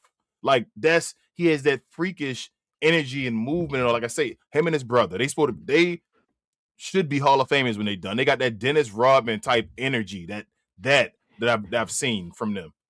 This is what they need to do. They already great defenders. Just go and follow the mode of Kawhi. Go watch Kawhi film on defense. Just watch Kawhi film on defense and completely hone and like shape and like lock in on that end of the court, bro. Because like I said, bro, I'm watching that game. This dude is everywhere, bro. Yeah. Like, damn, I just saw you over here on the right. How the hell you get over here? And he can control the ball. They can both push the break. You feel me? There are 5 tool players, bro, that can do if they get a shot. If either one of them get a shot, like any type of shot, stupid. They all NBA. You feel me? They're all NBA players. If either one of them get a shot, they add a shot, it's a wrap. And people think I'm gonna do it at some point, but years are starting to go by. I tell you all the time, at some point, you can't just keep saying when they get a shot, they just never gonna have a shot. You feel what I'm saying? So we'll see. If they can get a shot, though, that changes everything. If one of them gets a shot, they may be a superstar. That's how I feel. They're going to be the prototype of what people are looking for that type of player. Yes. For that position or whatever. Watch. Like that. I'm telling you, I've been, bro, I'm just like, what in the world? It was to the point that they were criticizing Bickerstaff when he took him out in that the San Antonio game. He didn't play in the second half. He missed one defensive assignment. And it was a miscommunication, because like you could tell it was a miscommunication because they kind of run into each other, and he was like, "No, you supposed to go that way or whatever." He took him out and played him the whole. It could be good coaching. Maybe that's how he motivates him. Maybe like you're saying. Maybe like you saying, he's trying to make him into that ultimate. You feel me, like bro? That game against OKC, bro. I'm like, God. That's what I'm saying. He might be trying to make him into the ultimate weapon. With bro, you just. I saw you over here, and I said, I'm looking down here to play. Hey, where the hell he come? He teleported. Where the hell he come from? Yeah. Like, bro, steals, blocks, everything. Bro, Detroit defense is stupid too, bro. He like Detroit. They got the second best defense, don't they, in the league? Yeah, they might be number 1 now. Hell, they been holding cast like 110 or less, bro. Listen, bro, Cade and them on the. Want you to next time watch a Detroit game, right? Mm-hmm. Look at the score at halftime. Just do that for me next time. Yeah, they stay with the team. The team stay under 100, 50, 60s. But the end, bro, Cade. I'm just trying to think if they want to chip this year. Like, if Detroit want to chip this year, people wouldn't believe in them. They still had that fumble, like, oh, this ain't real and all that stuff. But the way it changes, like our championship changes a bunch of stuff. If Cade and them got a ring this early, bro, like I love seeing stuff like that. Like that's, OKC got a championship early and all. I got a little animosity towards them, different situations, but that's cool when the young guns come into the league. That means that the league is changing. The old guys can get the hell out, like bounce. We got replacements. But bro, 3 years old, he's won a championship. Get out of here, man. If Cade was to win this year, say he was to win MVP and win it this year, like what Shea just did, right? But he did it this young already. If Cade was to do both for them, I'm telling you, bro, I think he a top 5 player. You got to put him as the American guy in the thing. If he win a championship, if he does that this year, win the championship, win the MVP, he a top 5 player. He jumps all the way into the top 5. Now, I don't know who getting kicked out of it. I don't want to say, I ain't put my head down, I ain't saying all that stuff. But I'm just telling you, if he does that, what else he got to do? It's what you're going to say, oh, he ain't even play enough. You feel me? What you going to say, man, well, he got to, what about those years and all? He's ahead of the schedule. You feel me? Like, now the rest of the stuff becomes, well, how great do you want to be? Then at that point, I want to hear some apologies. That's all I want to hear. But yeah, we can turn the page here, man. Go ahead, bro. But before we get to the questions and comments, man, show some love to the merch.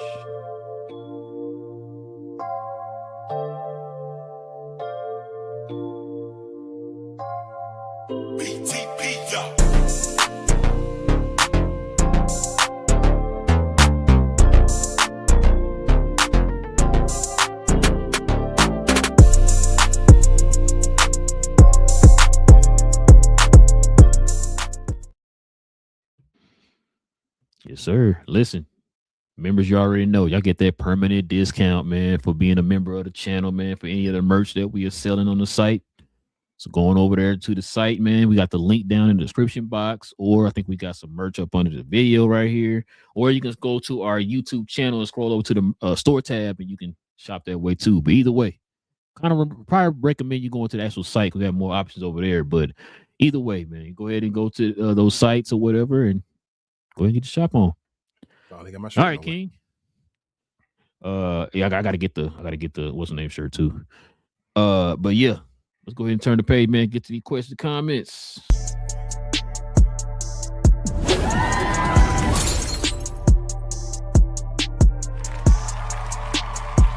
Sponsored by True Classic. The most interesting customer came into True Classic today. A young man came in right when the doors opened and said he had a job interview in just 30 minutes. The challenge, or so he thought, he had about $150 to work with. Now, in most places, that's a fancy shirt, maybe some nice socks. But at True Classic, when you add more, you save more. So not only did I set him up with a pair of our 4-way stretch chinos, not only did I set him up with one of our white button-down shirts, I even helped him complete the look with one of our coach's jackets. All for just $130. So he found his fit, looked great for his interview, and I'm pretty sure he got the job too. That's true value. I'm laughing at Jay already. Oh, I'm sorry. Go do your thing. I'm sorry. I didn't even see that. Super chat in the building. We got Larry in the building with the $5 don't know. He says, "What y'all thoughts on Aiden complaints about how they are playing him, and what should the Lakers do? Get rid of LeBron." Yeah, Larry. LeBron need to bounce. He really should just retire. But the thing, it's gonna hurt. I told you, bro. It's gonna hurt Aiden's stock, bro. I hate this. Oh, it is. Aiden about to, because Aiden close to being. I told you this is the last call and all that stuff, bro. It's trash. That's why I say. That's why it's really bothering me. That's why the LeBron thing. I'm like, bro, I can't believe you, bro. You supposed to be like that ultimate leader guy. They talk about you and all that stuff, and this is you screwing a lot of people over. But it's okay. Aiden and I'm gonna talk after their career is over and all right. So we get the stories then. They're giving away a little bit by bit. Yep. Now. You know yep. Aiden, one of them guys that just talk where you be like, you may want to shut up a little bit, Aiden, and all that stuff. So pay attention to what he said. What you mean by that, Aiden? What you mean by that? Shout out to Big J. He's obviously a GloYard member, but he said, I ain't saying nothing. I was told. I'm just a LeBron hater, but the stuff y'all see now is why I never want him anywhere near my Mavs. I feel you, Big J. And today, hold on, let me read the second one. He said he is the GLOAT, greatest loser of all time. Like Britney Spears, he is toxic. Back under my bridge next to Div. Now you good, Big J. Today your day, bro. Go off, man. Like, yeah, this Bron did this nasty look for Bron this season. I'm not gonna lie. Like I said, BJ, I am not the biggest LeBron James fan. Like I said, you see the two jerseys behind me. You know what I'm saying? Like I ain't the biggest LeBron James fan, but I was never one of those people like hating on his game. But when you start doing stuff like this, it's really hard for me to. Well, you do stuff like this on top of what you're doing on the court. It makes it a little hard for me to ignore all that stuff. You know what I'm saying? So, why even yelling about the GOAT right now? You should be telling folks. You feel me? If you really was the GOAT, you would tell folks we're not talking about the GOAT right now. We trash. That's what you would say if you would go. Kobe and Jordan both said that. Why are we talking about the GOAT right now? You see my team? Yeah. You feel me? That's being the GOAT. What up the Rugs, man? He said, I think I'm going to try and focus on my Magic the rest of the season. Anthony Black is finally coming up. Hey, he said DF Dub finest. Y'all with them DF Dub finally. You better chill, man. Finest, we everywhere out here, man. You know what I'm saying? Taking over the league, huh? Hey, Anthony Black been balling, bro. He one of the people I follow too on the score. Yes, Magic got a big decision this offseason too. Yes, they do, King. Oh. You saw that stat I sent you. Matter of fact, hold on. I'm gonna read the next one while you do that. Yeah, go ahead. Big J said, and lastly, if you saw the game where Luka passed to LeBron at the buzzer, LeBron said that he thought Luka had the shot and he was off balance, but Luka said LeBron asked for the ball. No comment. Hey, man, I'm fine with that. If LeBron's saying BS, Luka need to step up and say something. Realize your team. Here it is. Your boy Paulo been balling, man. Last 4 games, 27, 9, 7, 45% from the field, 44% from three, 92% from the free throw line. I was told though. Go ahead.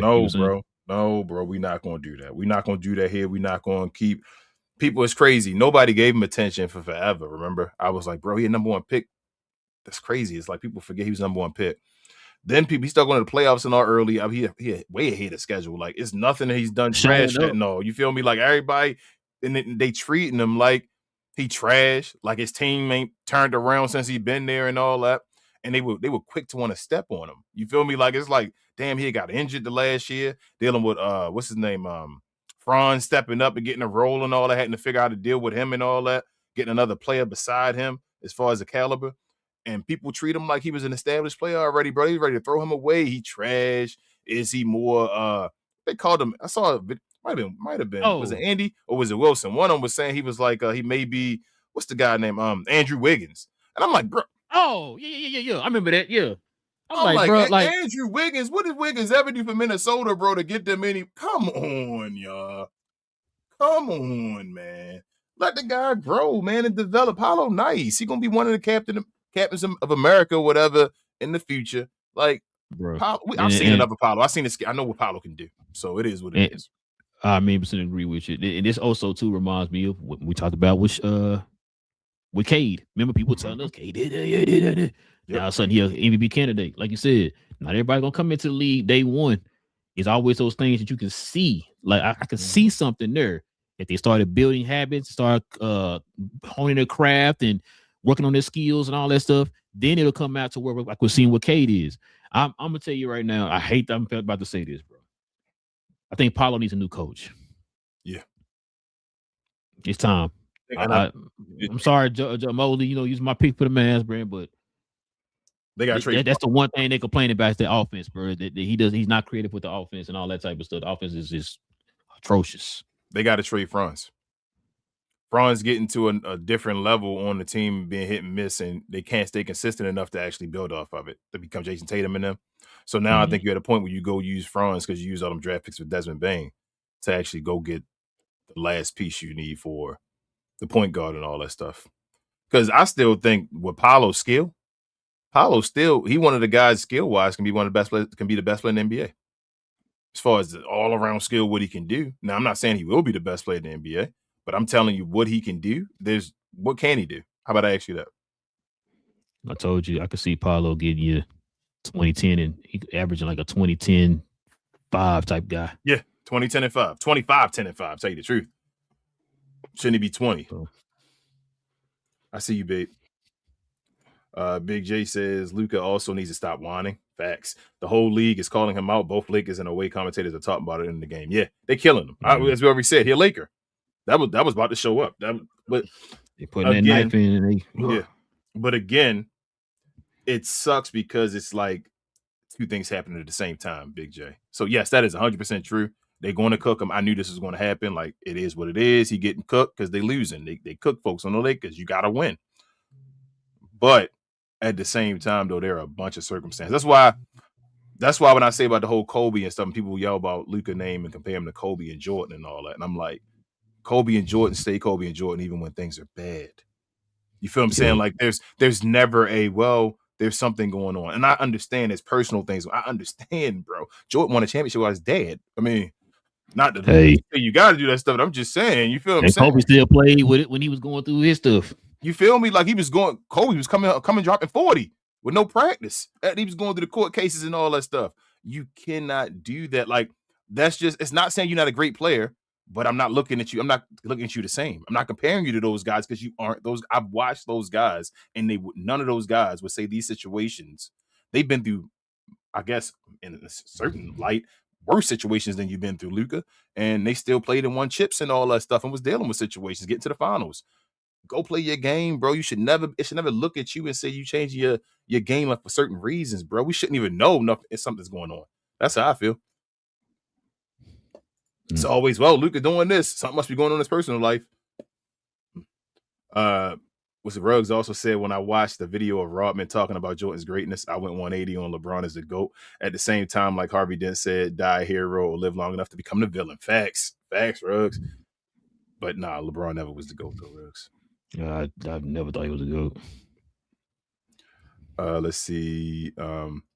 Big J said a lot of Rodman videos are AI, but the sentiment is real. Yeah.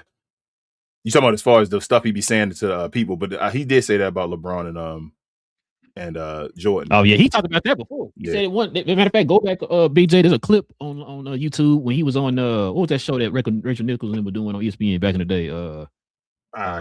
Wasn't Countdown? Was it NBA Countdown? No, NBA Today, I think, or something like that. Today, yeah, NBA Today before what's the name? Malika Andrews had it. Yeah. And so like that show. I don't know any defender that could stop Michael Jordan. Not one I've seen ever. Like I'm talking about from the past all the way to right now. And you can talk about Gary Payton and all. Mike, that's the time when Mike was going through his dad issue. That's why he was, and he still won a championship. So from that point to the end of his career, there's not one defender. There's not one defender I ever saw in the NBA that I feel like, man, they could shut down Michael Jordan, right? I saw how Kawhi Leonard played LeBron, and that's why I feel like Dennis Rodman would have gave Bron trouble. I'm just letting you know. If you don't know about Dennis Rodman, and you talk about like Kawhi, and we talk about like what's the guy Draymond Green, if he would have still been there on that finals, what they talk about, no. If they was giving them troubles and people giving them excuses and saying if they were there, the games would have changed or whatever like that, I'm telling you, Dennis Rodman would have gave LeBron James trouble for sure. Big J said, I've said OKC is a paper tiger. For years. They are a team of hackers and foul baiters. Once you punch them in the mouth, they fold. Facts, Big J. We talk about that with PJ Washington. Shout out to our guy Larry, man. Again, what up, Larry? How the family and all that? Ruggs also said, what theory are y'all going with on the Darian Peterson thing? Is he pulling an Ace Bailey, or is it just a misunderstanding, or does he really not care about the game as much as the money? I would recommend going watching our other video, Ruggs, first, that we had, I think it was maybe 2 or 3 videos ago. Yeah, it's got Darian Peterson on the thumbnail. Yeah, and then secondly, I don't know. The NBA now, we know what it is. So, bro, it's one and done. Nobody playing for college. But at the same time, you don't want that representation to be seen. So I don't know. So let me say this, Rose, about the Ace Bailey part. Ace Bailey was not a problem kid. Like, people didn't look at him as a problem. He was just getting the wrong representation. That was his problem. He was listening to the wrong people to tell him to move a certain way. That's a difference. Peterson is like doing this stuff during the game. Like, Ace Bailey wasn't missing games and stuff like that. Yeah.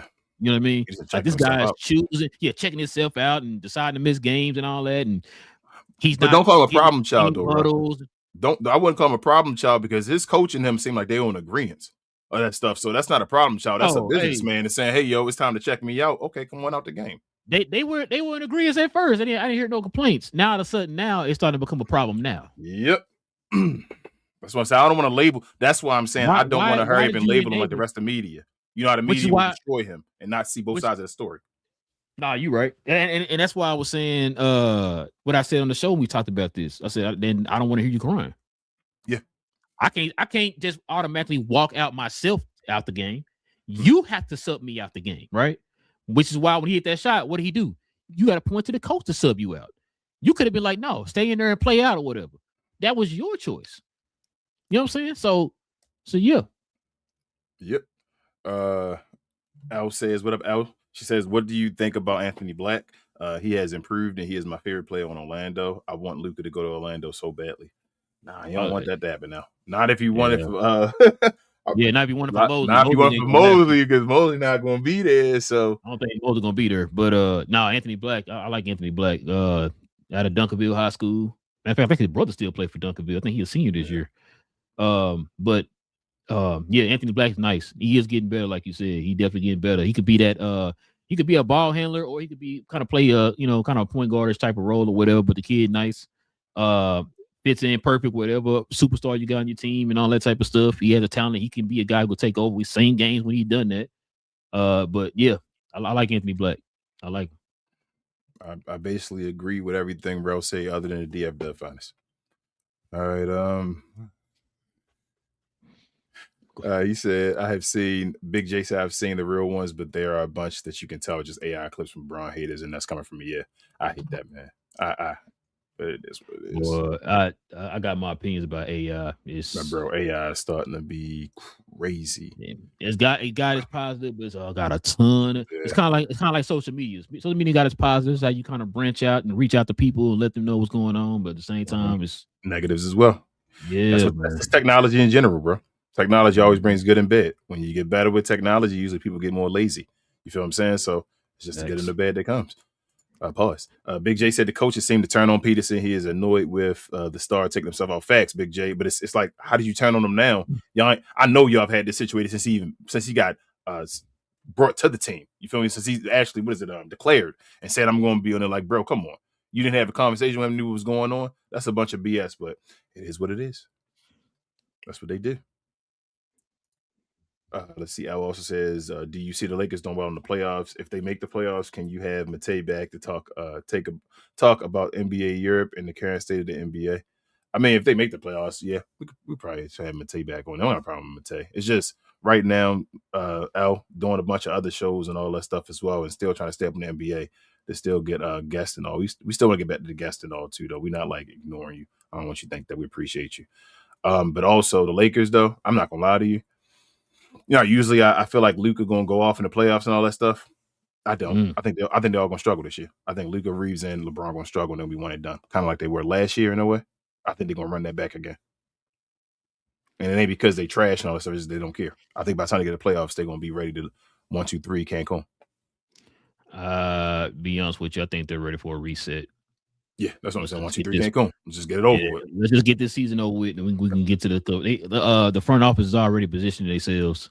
Yep. They about to get rid of everybody, bro. I think everybody better go. My brain's starting to say even Rob Pelinka, JJ Redick. I think they all. I told you that this Dodge organization about to get rid of everybody, bro. I think we had Jeff on, I think, and we were talking about or Daryl, one of them. And I think I talked to Daryl about this in person. We was talking about this, and I was like, when they were talking about looking for another coach or whatever after Darvin Ham, they decided to go with JJ Redick. I was like, so you pick now to want to get an experimental project type coach? It's like, no, you need to try to. Especially at that time, they still had LeBron and AD. You still feel like they have a chance to try to do something. You might want to get a proven coach to help put them over the hump. And you go out and get a guy who's like, you go get a peer. You ain't got to play with the guys. Bro, I just played with you yesterday, and now I'm coaching. Yeah. Bro, come on, man. No, Luka was the leader on the team with JJ Redick on the team. So why would you then, if Luka been the one that could yell at you, why would he then play with you and respect you? You feel what I'm saying? Like that. Why would I do that? That's too much buddy now. It don't work. But yeah, it is. But I think they're gonna be one and done, boys. I think get rid of this, get it over with, come back next year. I mean, time heals everything. Come back next year and you win games, get a team together and do stuff. Nobody gonna care about this year. You got to just start winning at some point, Al. You said one and done, no business skin? Yeah, they one and done, bro. She also says, yes, I believe Mosley won't be around too long, sadly. Yeah. She also says, yes, the Lakers' new owner will clean house, and I think Jeannie Buss should go too. Yeah, she will be eventually. She's making her money, staying there, being the governor. They're going to get rid of her eventually too. Everybody gone. He said, who picked Ham and Redick to be the coach? I have no idea, BJ. Hey, Big J. That ain't Bron. Bron shouldn't be. So I'm going to tell you this one. You shouldn't be telling your players to pick like their buddy coaches. You can't. So as an organization, you can get input on a coach as far as a player and do you like him and all that stuff. That ain't on them though, man. Like, yeah, I don't think he picked him, by the way. So the Lakers, he had input in the JJ and all that stuff, but I think that was just the last hoorah. Like you said, that's just experimental while LeBron there and all that stuff. He about to be gone. Get him the hell up out of there. You feel me? Get his podcast guy about it. Y'all can go do a podcast together again. But Ham and all that stuff, that's the Lakers organization, man. That's all Lakers, and that's it, bro. So you saying JJ Redick is the new Steve Nash? No, I mean JJ Redick might be worse than Steve Nash. Oh my God, shots. So Steve Nash didn't have a shot. You feel me? Like JJ Redick is not being scapegoated. You feel me? Oh, so you saying you shooting shots for Steve Nash? What you saying? Okay, I got you. Keep it real, bro. People be I think Steve Nash should get another chance. I don't understand why he don't. Like, I think that was a whole setup. I was just about to say that was a setup, bro. I said that when he went over there, like that's another example. If you got this team that you feel like has a chance to win something, why are you doing experimental projects like that? I don't understand. Get a proven coach. Big J said, "Yeah, I skipped that, Big J. I ain't talking no. I don't know. That's a Dallas thing, or you talking about? I don't know. Too many D's. Pause. Yeah. Got me saying it. I'll try to skip it. The triple D's, baby. Shout out D's, man. Get out of here. Pause. Y'all call it the triple D's. I wouldn't. Never mind. Triple D's, man. That way before pause.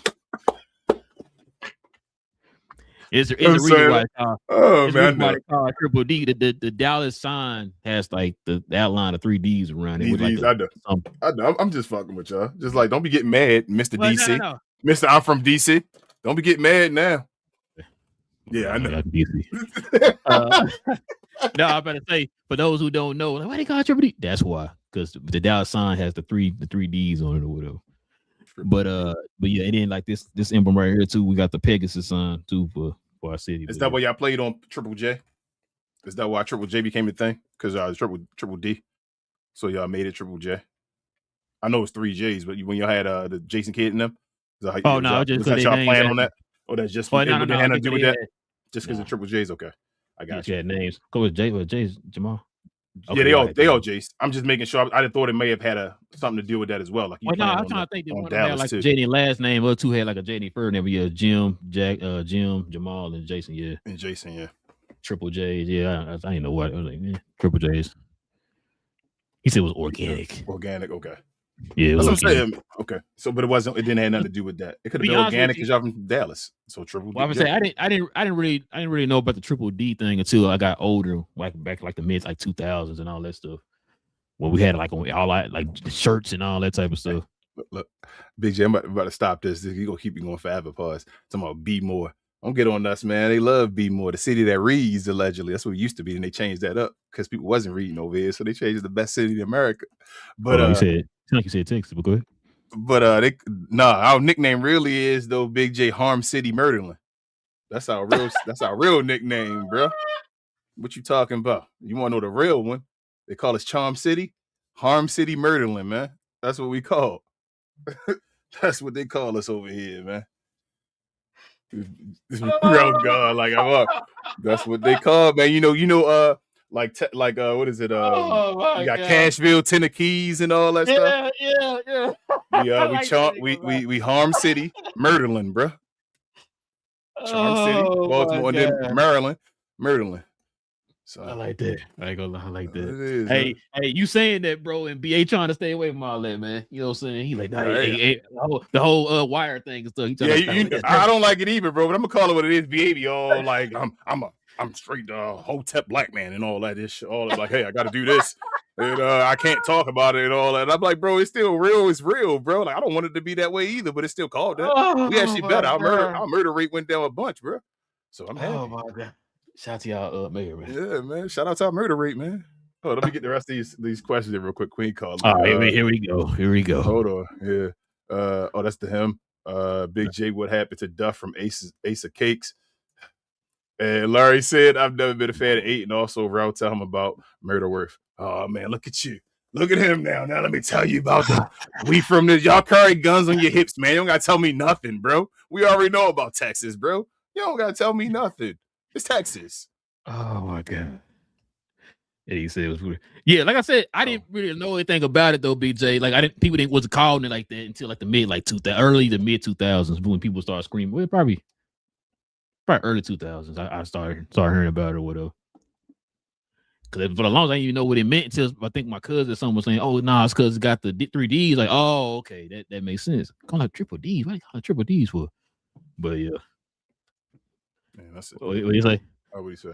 We know about the mean streets of Frisco. Oh man, y'all over there battling about Frisco. Hey, I fear for my life when I go to Frisco. That sounds too close to San Francisco. For other reasons, BJ.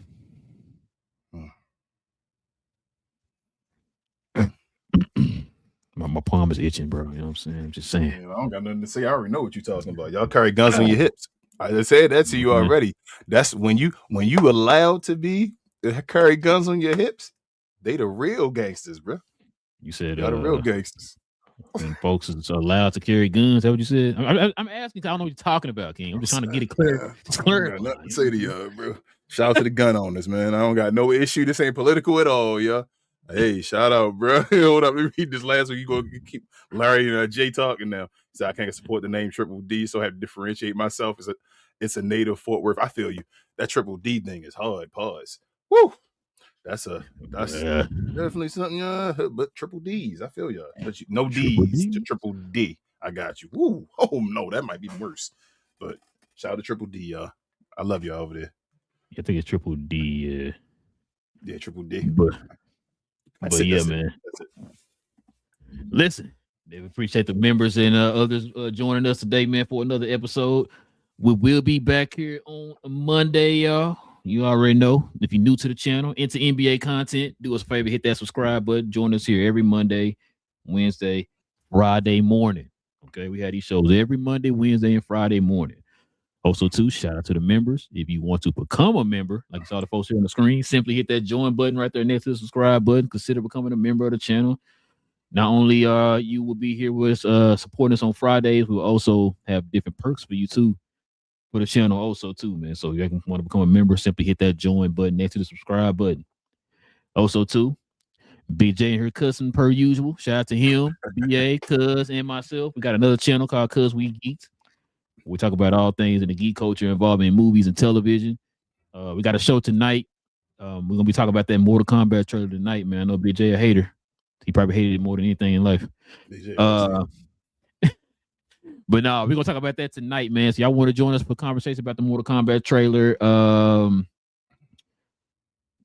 think we'll probably talk. I don't know what else I forgot what we were talking about, but yeah, I know the Mortal Kombat trailer for sure. We're gonna talk about that. So y'all into like DC, Marvel, Star Wars, Predator, Aliens, Mortal Kombat, Street Fighter, Harry Potter, whatever it is, man. We talk about all that over there on Cuz We Geeked. Kings, everything else I'm forgetting, man. Share, and more share. Also, before I go to my next part, my guy Rugg said he always strap when he hit the club. Give him daps. No, I'm done. But follow us as well on another channel. We talk combat, so we talk all things combat sports and sports entertainment. I like to call us the best, brightest, and blackest combat review show there is on YouTube or anywhere else. Myself, Queen, Travis, and BA, and sometimes Devin. Follow us over there for recap shows every Sunday around 3 p.m. We may actually do Saturday this week, though, Saturday late evening, because there's a PLE for Elimination Chamber. We do watch-alongs for that in Discord damn near every day, as well as on YouTube. So follow us over there if you're interested in that type of stuff. And we'll see y'all back here again on Monday evening. Yes, sir. Like BJ said, join us because we geek tonight, man. With all that being said, man, it's your boys Relle and King of Cap and Crown, members only edition. We'll be back here on Monday, same cap time, same crown channel. No cap. Cap and Crown. King, you looking at this all wrong. All wrong. You know what I'm saying? LeBron is the Lord and Savior of every league in the world.